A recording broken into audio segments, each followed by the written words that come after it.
Okay.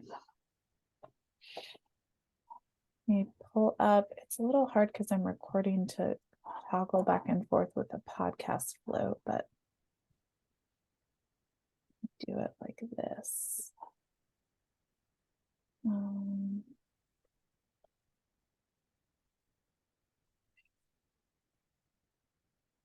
Okay.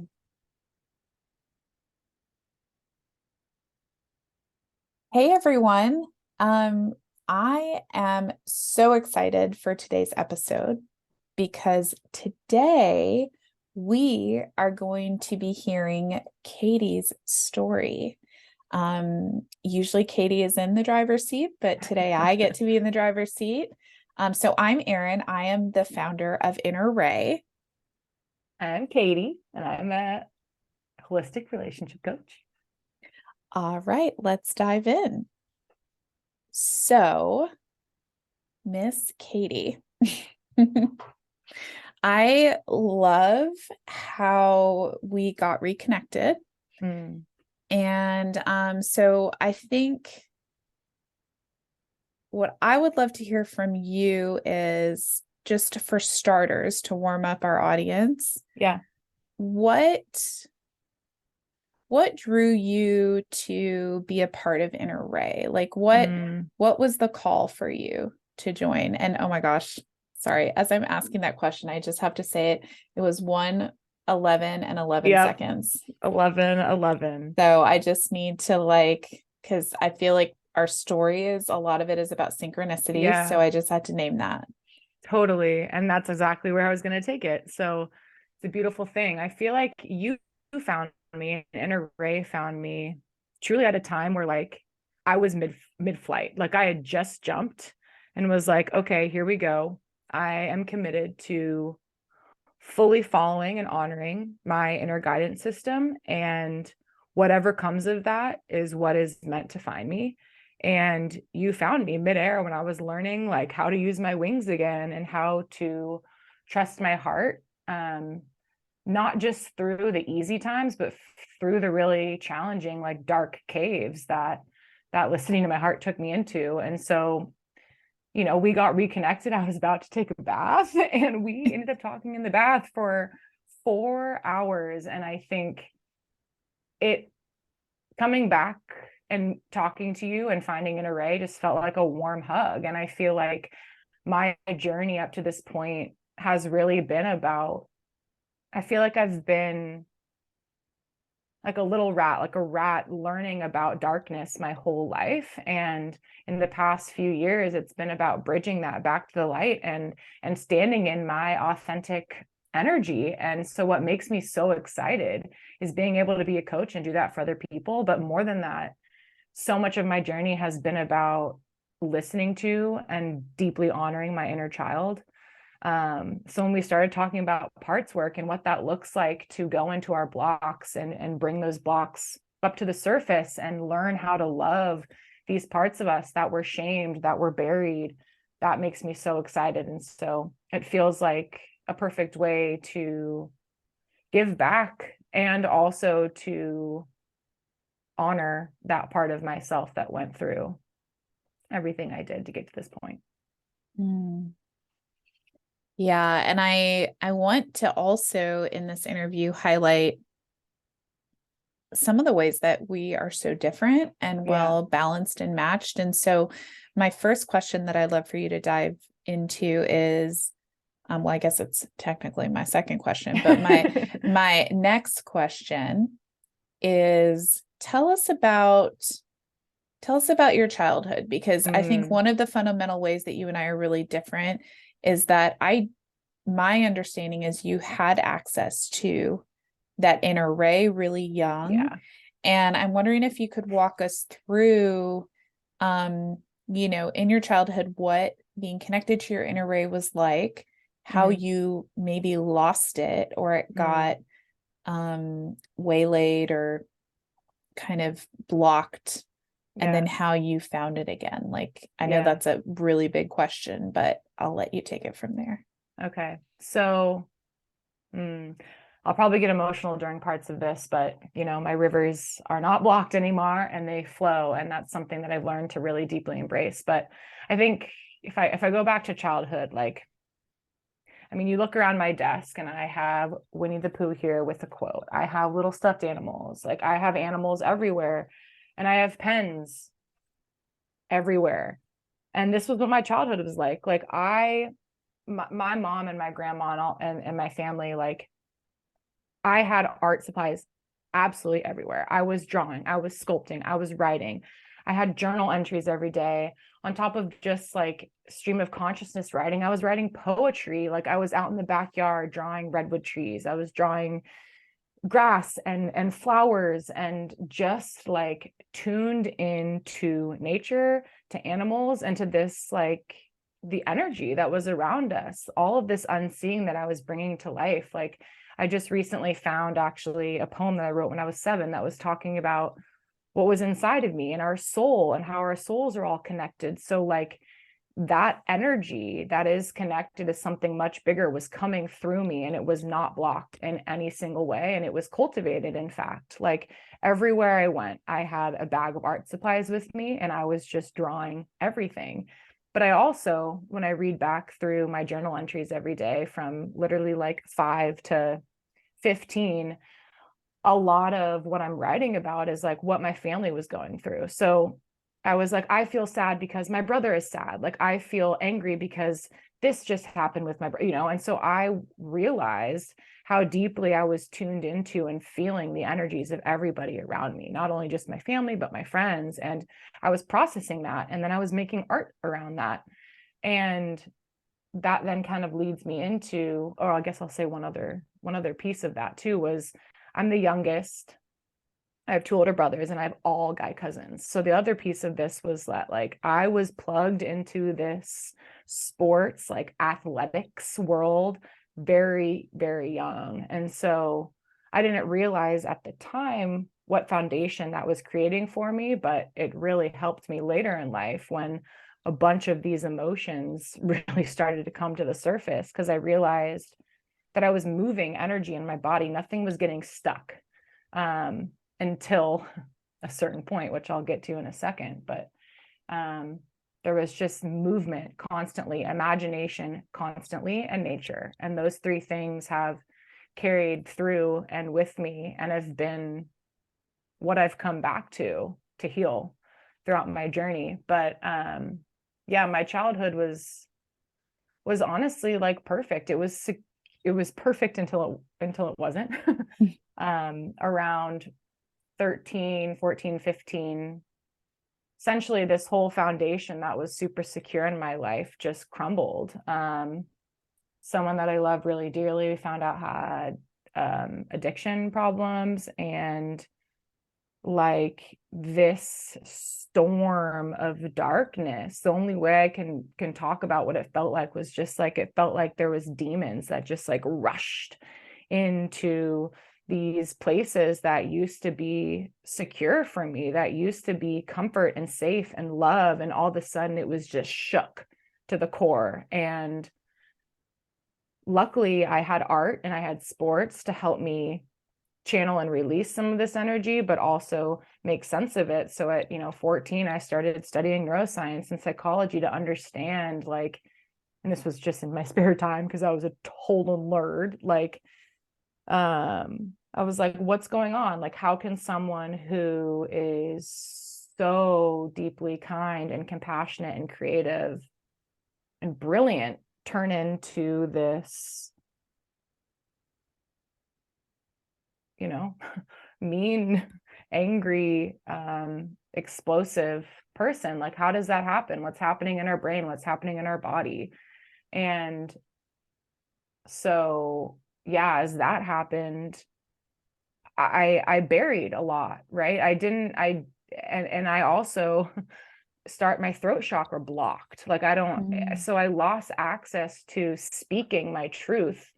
And I would turn to my notebooks to write it all down, which is beautiful. But over time, right, you start to lose access to sharing with other people and expressing with other people what's really going on in your inner world. And so I saved what was authentic to me only to my own little room, and didn't let other people see it because I was scared and I was afraid, and it didn't feel safe. Yeah. And then it led me into a bunch of abusive relationships. It led me into a lot of really, really dark places where I was just trying to fix and support and love everybody, because I had this belief that if you just love someone even more, that they'll come around. But it ended up hurting me in the long run over and over and over again, because I wasn't loving myself, and I was putting myself in situations that I knew I shouldn't be in, because it helped me make sense of what felt wrong. Yeah, there's a lot more I could say, but yeah, I think that darkness really blocked my inner ray from shining, and I had to figure out how to come back to that. Definitely. Yeah. Wow. And yeah, this is where I love the diversity in stories and experiences, because so when you described it as your throat chakra closing up, for the listeners that maybe don't know about chakras, or maybe don't know quite what you mean by that. Can you talk about that a little bit more, like either as what you know today or what it was like for you then? Like, when did you become aware that that's what was happening? And for anybody listening that's like, maybe that happened to me, can you tell us a little more about that? Yeah. So chakras, in the easiest way of explaining them in my world, is just like they're energy centers. It's where energy is moving through. It can get stuck, or it's moving cleanly. And so for me, how it first started showing up was there would be a voice inside of me that was like, this is not right. You need to speak up. Like, someone is abusing you. You need to leave. And I would hear that inside of me, and I wouldn't be able to speak to it because I was afraid of what was going to come. And so I would give and give and give to and essentially just bury this voice inside that was telling me to leave. And I would people please because I was so afraid of essentially more abuse or more explosive volcano energy that I would just try to tamper it down, even though everything inside of me was telling me that this is not safe for you, and it's also not good for this other person. And so I think the first ways that I really started to make sense of what it felt like to be like choked, you feel choked. It's like there's this voice inside of you, and what is coming out of you is not matching what you hear inside. And so you're like, how is this happening? Like, where does this voice even come from? If like what I'm feeling inside is not what is coming out, and I don't know how to communicate how I feel inside to match what comes out of my mouth, like, how do I bridge that? Like, what is going on? And it's not that I was being somebody else. Like, I was just being a version of myself that was trying to make peace with everything. And that's a beautiful thing. And to love and to be that is a beautiful thing. And I needed to access that like mama bear energy that is a different type of love. It's a little more ferocious, and it's putting boundaries around things that are unsafe for you and for another. And it's taken me some time to get through those blocks. And I think one of the ways that I've started to do that, and it's still something I struggle with, like my first instinct is to people please, is to keep the peace. And it's this constant thing. I have to take a lot of breaks, a lot of calming, a lot of like getting quiet before I speak if I'm in a situation where I feel that volcanic energy or that like avalanche, icy cold anger. I'm really tempted, because not everyone listening can probably see this, but in psychodrama experiential, sometimes I ask, if your hands could talk, what are they trying to say? Because you're making all of these beautiful hand movements. Yeah. I think, it's funny. I was even, as you said that, I mean, we're both projectors. So I was seeing, I could like feel you. And I was even paying attention to like the difference between like this volcanic energy, which is closer to the surface. I've spent a lot of time thinking of language to describe how I feel, because I didn't have access to the words that I wanted to say. I think my healing journey was around putting language to the heat, the cold, the different things that I felt. And so what my hands would say is like, this was hot, this was fiery, like this was scary. It felt like these words, these things that people were doing to me, they were like burning me. They were like weapons, like going through my body. And each of these weapons, like something that felt volcanic was hot, and it was ferocious, and it was unpredictable, and it felt different than the type of energy that was, it's like avalanche cold energy is deeper down. It's like trauma that's been super buried, and those words can hurt in a really different way. It's like a ice pick, like it's like the difference between like oh my God, what's that called? Like a sword that's on fire versus a sword that's like covered in ice. Both of those things feel different going through your body. And I think coming up with those things, and that's what my hands were doing, were like trying to show that some of these emotions are deeper down, and it feels different coming through your body than the ones that are up closer to the surface, mixed with more shame, right? Shame and denial. Someone going through that feel really different on the receiving end of these things. And so I had to make a lot of sense around that. And in doing that, it helped me access parts of me that were buried deeper and ones that were closer to the surface, and how those wanted to come out of my body were really different. And I got back into movement actually to really help me move those energies in my body. Like the deeper traumas, I had to access this like rage first before I could get to the deeper traumas that were buried within me. So I like to pull out some really concrete things here. Yeah. So you had this beautiful, free, expressive childhood where you and your inner Ray were like one and the same. Yeah. And then in your adolescence, you had a person in your life that developed addiction and was abusive towards you. Therefore, you closed up that portal of expression that goes from the second to the fifth chakra to the throat chakra. It's like that got blocked.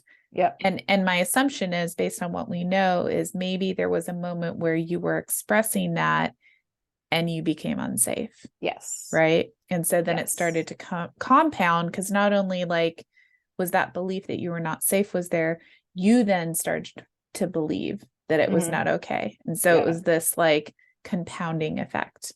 So fast forward to, when did you start to understand that you had to dissolve that block?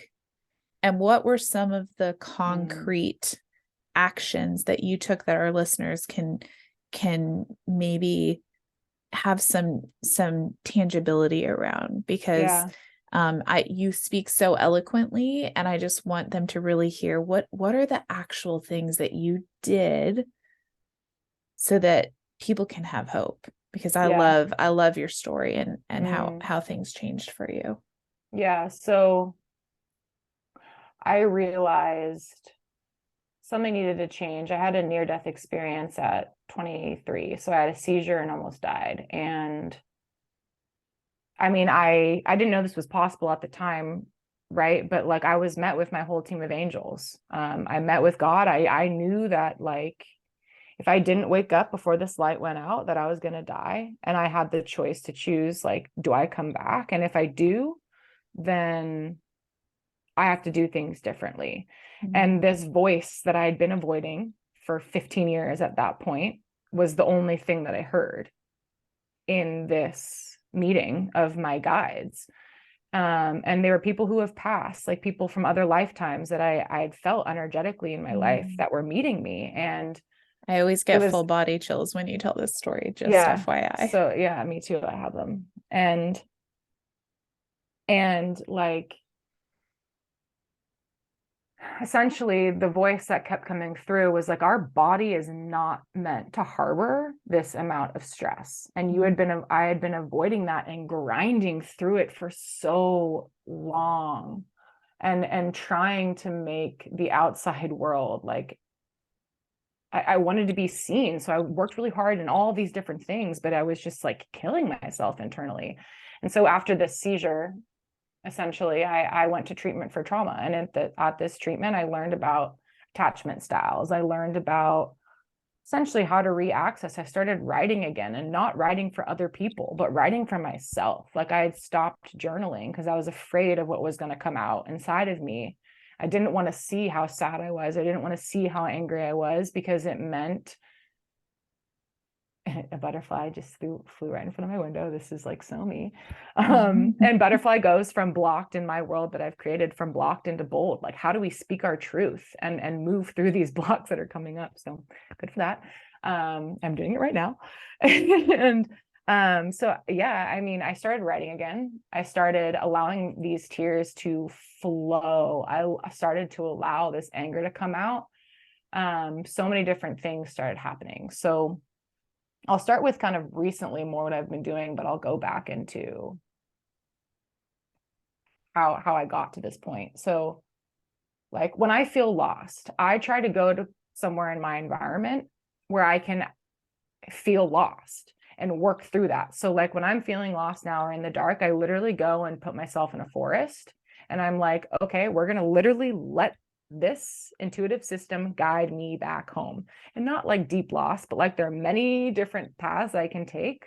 Like, whichever path right now I end up taking is the one that's meant to help me make sense of something that feels overwhelming within myself. I got coaches, I had mentors, I quit my corporate job, or switched my corporate role, and I went to design school. I got a master's in strategic design and management, which is all about like essentially accessing how my gift of like understanding systems, and not just like within an organization, but systems of like what connects the inner radiance in a person to the brand of a company, the heart of a company, and what happens if those things are blocked. Like, what happens if the voice of a company feels different than the people? Like, what's happening? How do you? And I started making art again. I started listening to my inner child deeply. I went back and started reading and spending time meditating on like all of these cherished memories, and also the really, really dark ones that I had buried for a long time. I started doing yoga to move some of that energy in a really easy way. I also started doing this other type of expressive dance that like got into this like tenacity that like helped me access that rage and that fire within me. And a lot of like boundaries are really hard for me. So I started practicing like fire dancing, honestly, that like allowed my body to move in a boundaried way, but in a way that allowed this intense kind of rage energy to move throughout my body. I mean, I'm moving right now. It was like, what does it feel like to stop and to hold these different capacities? I sang a lot. I still sing a lot. Whenever I'm feeling overwhelmed, it's like I'll put on a song that I know all the lyrics to, and I let it fly. And it's like I realized that through singing, you're allowing these things that have felt blocked in you, that frequency, that vibration, to move through and heal you and reprogram your subconscious. I also came up with a language that felt more authentic to me to speak about my experiences. I think that helped me deeply. Equine therapy was also huge. Horses have been instrumental for me. And I think I learned that all these different traumas that I experienced needed a different type of energy to meet and balance it. So like, equine therapy helped with certain things. Somatic therapy worked with others. Talk therapy worked for a little bit with other things. Nature walks, meditation. I mean, I could go on and on and on. And I feel like this comes back to like why I'm super excited to be a coach. Is it's like, it's not a one size fits all at all for people. And I love to be able to hear people's stories and understand what they've gone through and be like, have you tried this? Or maybe you could try this to meet that type of energy, and just help people create like a really personalized, proactive map to help navigate this terrain that has maybe not been easy to access or go into these caves. Like, what happens when you go into a cave? What do you need? Yeah. I mean, you also do like ice therapy, cold plunges have been huge, just like getting into that uncomfortable, letting your body know that you can come back out of it. I mean, yeah, I could go Yeah. on and on. So there's two more things I want to do before we wrap up. Yeah. The first is, I know this is the Inner RAE podcast, but part of the inspiration of you joining was me learning about this curriculum that you've created to heal. So I'm wondering if, like, in a minute or two, you could explain to our listeners a little bit about your other kind of main project and how that feels synergistic with what we're doing here at Inner RAE. Yeah. So with what I've created, it's called Beastie, and it's all about learning the language of our inner beasts. And nature is our guide and animals are our teachers, and it speaks the language of our subconscious, and it gives us access to our unique, authentic way of expressing what we have gone through. And it gives a language for our inner child and to the parts of us that have been stuck in the past to explain things that are highly charged and really sensitive and can bring up a lot. It just gives us a language to express and move from the dark into the light. So I said butterfly, right? Butterfly is a journey of what feels blocked in your life, and how, and like, what do you need to practice and get into within, and how can you see the gift in these challenges and know that like each of these crises that we go into are actually like magical opportunities for growth if we can sit with these blocks and understand there's something bold waiting to be expressed through this challenge. And there's 32 characters. They help us understand epigenetics. They help us understand trauma and opportunity and gifts and our superpowers. And it's all play based. It's fun, and it's I cannot wait for the day that we've already started to plan out, where we spend time in nature and I get to walk through some of this with you, because one of the things that I love about you that I don't inherently cultivate in myself is that play, that child energy. And our stories are very different. I did not have a ton of that in my story. So I guess for people listening, if you're curious about like what kind of makes Katie unique as a coach, I would definitely say it's the creative, the playful. I mean, Katie's brilliant. She's one of the smartest people I know. And like, her unique gift is the ability to use her intelligence through play, use her intelligence through creativity, and helping your subconscious put words to those potentially pre-verbal or prefrontal cortex fully formed brain, and having that energy get transmuted from darkness to light, and in a time of life where we couldn't make sense of things. Totally. And oh, thank you for that. I just got chills, and it makes my heart feel really warm, and I feel really seen, which is beautiful. And I'm grabbing this necklace. It's so funny. I found this necklace. This is from when I was a child, and I woke up this morning. We were talking about this earlier, and I was activated. Like, I was feeling really good. And then this kind of like these things that I haven't felt for a long time, a lot of insecurities. Elephant goes from insecure elephant to empathetic elephant. All these insecurities started to come up, and I started to get really hard on myself. And I was like, okay. And I looked at this picture of me as a little kid, and I was like, what do you want? Like, what do you need today to calm your system? And so she led me to my elephant, and she led me to this necklace that we had that I wore when I was like 7 or 8 years old. And so I'm wearing it today, being like, we're here, and like, I'm helping integrate you back into this right now, and I've got you. Like, it's okay to be scared. We're always Yeah. going to feel scared, especially when we're on the brink of change.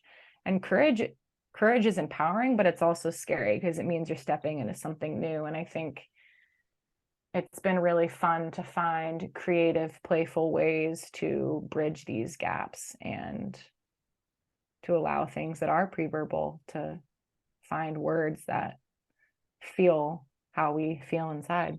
So, Well, and I think one of the reasons I was so excited to do this interview with you is just so, people listening can understand, like we've got, one extreme here is, me. I had this very, I was an adult. They called me granny in preschool. I mean, I've been adult since I came out of the womb. That was what I needed to do to survive. And so somebody working with me, it's not that I'm not playful or not creative or anything like that, but you're going to get a very different like energy inherently from my style of coaching, versus working with you is going to have this different flavor and this different style. And our healing journeys are going to look very, very different. And our resourcing is going to look very, very different. And so my hope is, and this leads into my last question, my hope is that part of the purpose of this whole podcast is for people to hear that however their inner ray, whatever that radiant, authentic energy is, it all belongs. Yes. And, be yourself, everyone else is taken. That's an Oscar Wilde quote that I have on our website. It's one of my favorite quotes because ultimately, all we can do is uncover that inherent self and then learn how to express it more openly in the world. And that is really the only path to like freedom and satisfaction. Yeah. Amen. So well, I'm glad we went from me who had this little like neurotic controlling adult child to like, you who had this beautiful free spirit and seeing that like we still both have a ton of trauma that we have to heal from. And the same modalities kind of work for both of us, but our journey and expression through them is so different. Well, and what's interesting too, back to that, is it's like that inner child, that playful nature in me really got buried. Like I overemphasized and went deep into intellect and trying to understand like from an intellectual perspective, like how, and so I really buttoned her up. Like I wore all the things, I did all of it to be like, see, like I'm serious. Like, I mean business. And so I was in that for a long time, but like, I was bearing and it didn't feel safe for me. I was like felt safe to be seen as this like overachiever and all these things because it felt good, but it's taken me a long time now as an adult to let this part of myself be seen. I'm kind of having an epiphany why. So when we were putting the bios on the website, Katie sent me a picture that was a lot more of like a corporate headshot. Cause like my headshot is a little bit more, I'm wearing a little suit jacket and whatever. And I'd asked all the coaches to send a headshot that was like somewhat similar to mine. Yeah. And then right around the time I was kind of announcing all the coaches, Katie wanted to change her picture. And I'm a Taurus, Leo, Scorpio. I just like change is like, you got to have a good reason to change something. Like I get a little stuck sometimes. I was like, no, I like the picture that you sent me because I just gotten used to it. Right.